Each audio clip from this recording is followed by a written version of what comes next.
সনাতন ধর্ম ও আইনস্টাইনের সূত্র। সনাতন ধর্ম কোনো একদিনে সৃষ্টি হয়নি। এটি হাজার হাজার বছরের জ্ঞান ও অভিজ্ঞতার ফল। আমাদের ধর্ম শুধু উপাসনা বা মন্দিরের মধ্যে সীমাবদ্ধ নয়, বরং এটি এক গভীর বিজ্ঞান। আজকে আমরা আইনস্টাইনের বিখ্যাত সূত্র E=mc² এবং সনাতন ধর্মের সম্পর্ক নিয়ে কথা বলব, যাতে সাধারণ মানুষও সহজে বুঝতে পারে E=mc² এর অর্থ কী। আপনি কি জানেন E=mc² এর অর্থ কী?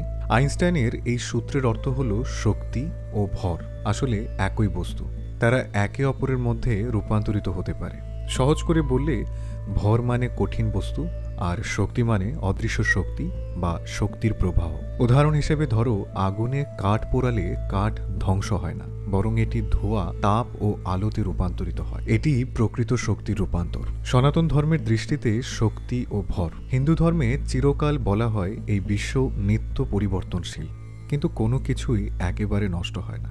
আমরা যা দেখি তা এক রূপ থেকে অন্য রূপে পরিবর্তিত হয়। শরীর ও আত্মা।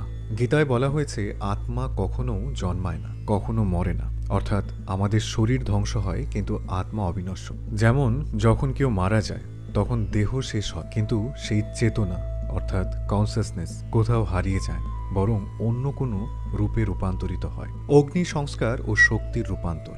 হিন্দুদের শেষকৃত্যের সময় দেহকে অগ্নিতে উৎসর্গ করা হয়। এটি শুধু একটি আচার নয়, এর পেছনে গভীর বিজ্ঞানও আছে। আগুনে দেহ পুড়ে গেলে সেটি ছাই ও তাপে রূপান্তরিত হয়, অর্থাৎ ভর শক্তিতে পরিণত হয়। এটাই E=mc² সূত্রের বাস্তব উদাহরণ। প্রকৃতির নিয়ম। গীতায় আরও বলা হয়েছে, যা জন্মেছে তার মৃত্যু নিশ্চিত, আর যা মারা গেছে তা আবার জন্ম নেবে। এটিই প্রকৃতির চক্র।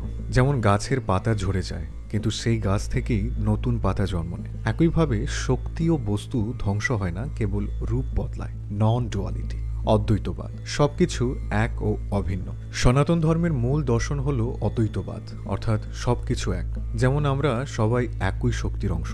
সাগরের এক ফোঁটা পানি যেমন পুরো সাগরের অংশ, তেমনই আমরা সবাই সেই মহাশক্তি পরমাত্মার অংশ। কিন্তু এখানে একটি পার্থক্য আমাদের বুঝতে হবে। পরমাত্মা হচ্ছে বিভু চৈতন্য, জীব হচ্ছে অনুচৈতন্য। বিভু চৈতন্য মানে পরমাত্মা আকারে বড়, জীব তার ক্ষুদ্রাতি ক্ষুদ্র অংশ। এই কারণেই সনাতন ধর্ম বলে অহম ব্রহ্মস্মি। তাহলে আইনস্টাইনের সূত্র কোনো নতুন ধারণা নয়, এটি সনাতন ধর্মের জ্ঞানকেই আধুনিক বিজ্ঞানের ভাষায় প্রকাশ করেছে। আমাদের ধর্ম হাজার বছর আগেই বলে দিয়েছে, শক্তি ধ্বংস হয় না, কেবল রূপান্তরিত হয়। আমরা সবাই এক, সবকিছু একই মহাশক্তির অংশ।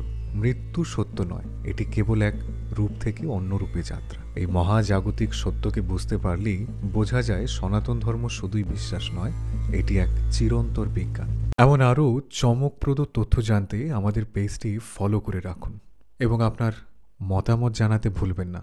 ভালো লাগলে লাইক, কমেন্ট, শেয়ার এবং সাবস্ক্রাইব করে আমাদের সঙ্গেই থাকুন।